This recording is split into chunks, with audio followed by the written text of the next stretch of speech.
Hello and welcome to my channel on Ancient and Chinese Astrology. I am professional astrologer Zagata from the website 100%astrology.com, and I would like to make a video called Ancient Astrological Knowledge is like Purslane.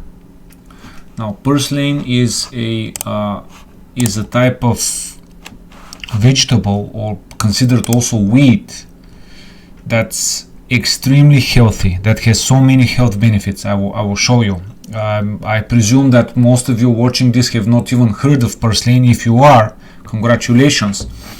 But the point being is that this is an incredibly resilient plant that, unlike other plants, vegetables, etc., it does not require any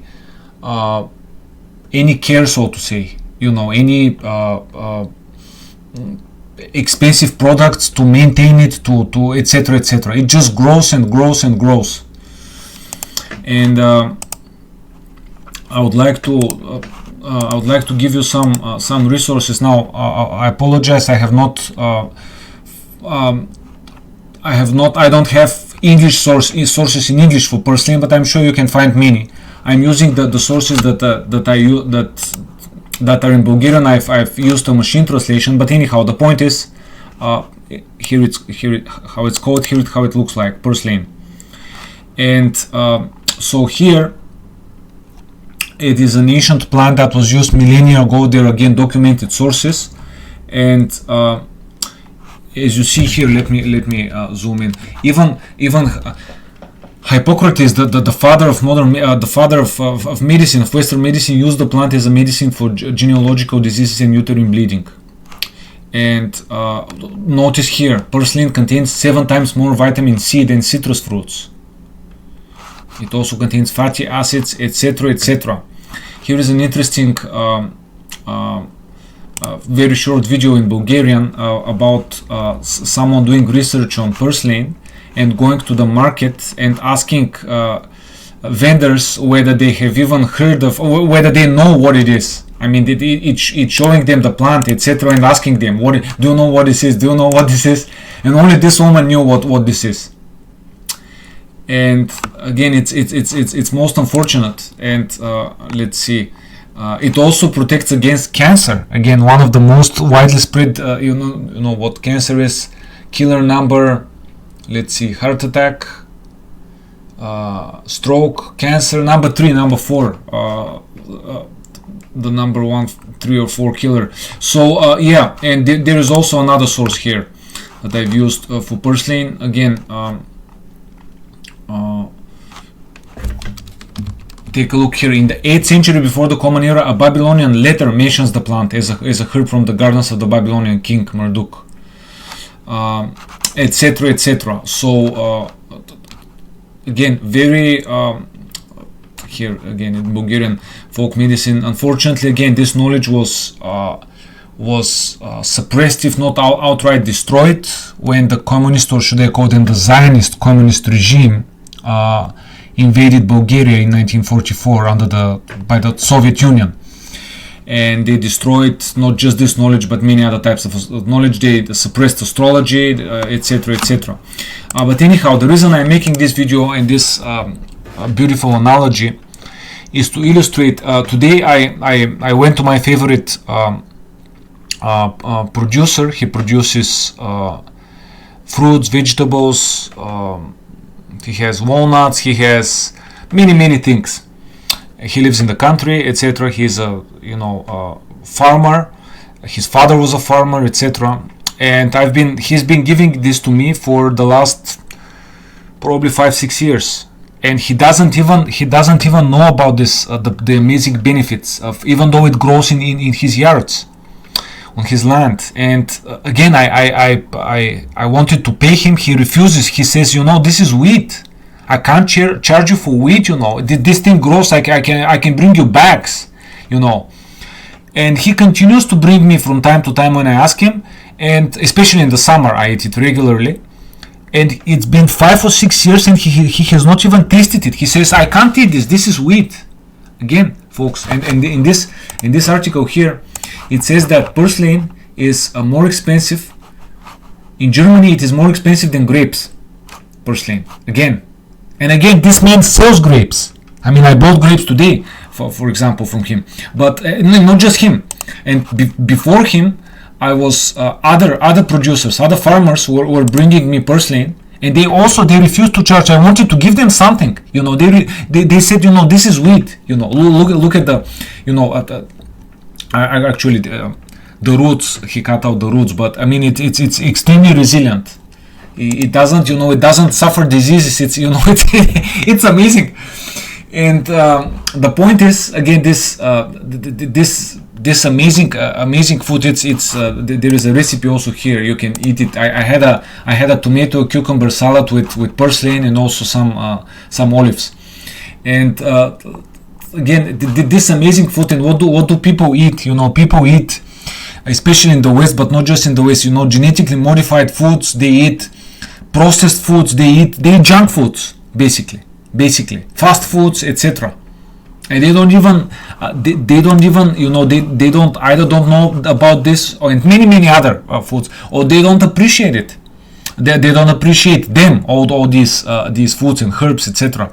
And it's really unfortunate, because this man, the producer, what he told me, because I printed an article about purslane and gave it to him, and I said, look, read it for yourself if you don't believe me. This is and he said, I have so much purslane that if I could sell it just for like 50 stotink in one leaf, which is like 25 euro cents or 50 euro cents, per small bag, I said, great. I mean, that's a good idea. But what's the problem, friends? Well, the problem is that he has to go against mainstream, so to say. He has to go against the informational stream that's being put out by mainstream media, big pharma, etc. In other words, he has to create information. He has to educate the public so as to appreciate the value that he can give them. Because, for example, in these articles, there are comments below, the people asking, where can we get this in the city? We live in the city, and it can be found even on the ground in some, behind the residential blocks. But it's not as clean. It's not as clean ground, because there are some cars passing by, or there are factories, or etc. But the point is, people that do know, they want to get it. And again, it's somewhat similar to ancient astrology. We have value, we have amazing, immortal, eternal knowledge, but the public either doesn't know about it, or doesn't appreciate it, or this. Again, we find ourselves in a somewhat similar situation. And I would like to. A few years ago, I wrote an article about the continuity on my website, on my blog, about the continuity of astrological traditions. And I gave a quote here, translation from a Chinese quote. There's the original source, this Chinese man who translates Chinese astrological classics. And there is, again, as you see here, it's the point here is, ignore that this is Chinese astrology. For those of you who are Westerners and not interested in Chinese knowledge, ignore this. It doesn't matter whether it's Chinese astrology, Indian astrology, ancient astrology, or even modern astrology, provided it doesn't contain any psychology or philosophy like Blavatsky, Steiner, etc. that creates screens. The point is, what he says, in every corner of the astrological world, those who establish their own factions, like the blind sect, or in other words, schools, orthodox astrology, traditional astrology, natural sect, as you wish sect, doors and door sect, those people are actually, when they were researching the ancient methods of structures and have found their own unique viewpoints, established a new sect. Again, I apologize. It's difficult from classical Chinese to translate it, and this guy's English is not that good. But the point here, the gist of it is that, unlike the West, in China, people who create new sects, new schools, they have at least somewhat studied the classics. Whereas here in the West, people have not studied the classics. They just are opening new schools, new sects, etc., and pulling in students for the sake of benefit, financial benefit. And as he says, people doing this, they think that without having a school or a sect, then one cannot become a teacher and get some reputation. Without a school or a sect, one cannot have students and give classes. All those true knowledge of astrology have the classics as their sources. All those structures that were separated out to become a sect, a new school, a modern school, that deviate from the ancient methodical structures will become a water that has no source, a tree that has no foundation. How could that become a knowledge that's completely self-sufficient? He's asking, a rhetorical question.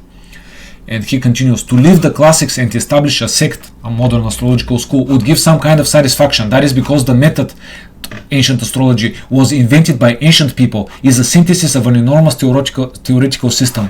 Every astrological specialist who laboriously researched the traditional knowledge and found unique viewpoints regarding certain aspects are admirable. In other words, people who have studied the tradition, they deserve admiration. On this aspect, I respect more those who studied the traditional method meticulously without establishing new sects, new modern astrological schools. To deviate from what was actually meant by the ancient people and to call that deviation true knowledge will eventually become heresy.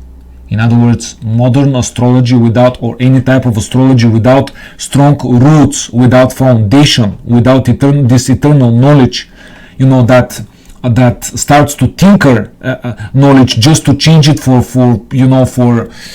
whatever reason that has no foundation in reality. Because we have 7 days of the week, we have 7 chakras. We don't have 10 chakras. We don't have 10 days of the week, referring to the trans-Saturnian planets. Anyhow, he continues. Xuan Sui, in other words, mystical knowledge itself is not a form of public knowledge. Thus, from the ancient times until now, most of the knowledge, astrological knowledge in this case, and mystical knowledge, were passed on orally. Today, a big part of the knowledge is stuck in the form of oaths. Some of the oaths are incorrectly interpreted, so the knowledge that is learned today, in other words, this cannot be escaped, it cannot be avoided. Unavoidably is flawed. So what we have is, by the way, the Chinese tradition is more cryptic than the Western astrological tradition, but still it holds true, because again, it's and that's one of the reasons why modern people would prefer to take this weekend seminars or these short few months courses and and announce themselves as astrologers and start practicing. This is this is not astrology. This is being done for material gains, and this is done for these people can do great harm. And so basically what we have is that the values, the information flow, the philosophy has changed. And these people, this deserves a separate video, but people believe that they're choosing modern astrology in this example, or they're choosing some other type of astrology that's currently in vogue, so to say. But they're not choosing this. They're just going by the path of least resistance. They're choosing what is in front of their eyes. Likewise, people, if they really knew about the benefits of Purslane, they would buy Purslane. They wouldn't buy chips or hot dogs or some other fast food that's extremely harmful to their body. So basically, yeah, this is what I wanted to share. If you have some other analogy as to ancient astrology, again, or regardless, ancient Indian, Chinese, again, the roots, this thing it refuses to die, folks. It refuses to die, despite the centuries old wars and conflicts and religious conflicts and change of dynasties, different languages, different cultures. Ancient astrology, ancient astrological knowledge survived. And not only survived, but it's in the past few decades. It's slowly, little by little, it's starting to spread and to thrive, etc.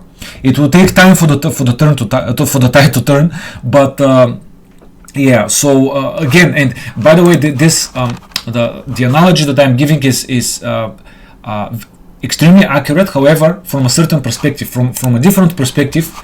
it's the opposite. And what I mean by this is, when we go to my website, on my services section, here I've explained that Dorotheus is one of the 3 most influential Western astrologers for the history. In fact, he's probably the most influential along with Ptolemy.